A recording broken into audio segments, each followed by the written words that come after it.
నెలల రోజు పాపుల తాయేచే రోజు అదే అదే ఆ రోజు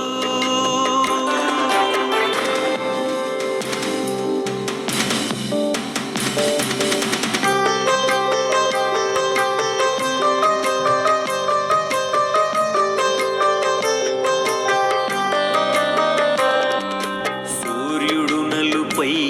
రోజు చంద్రుడు ఎరుపై రోజు సూర్యుడు నలుపై రోజు చంద్రుడు ఎరుపై రోజు భూకంపము కలిగే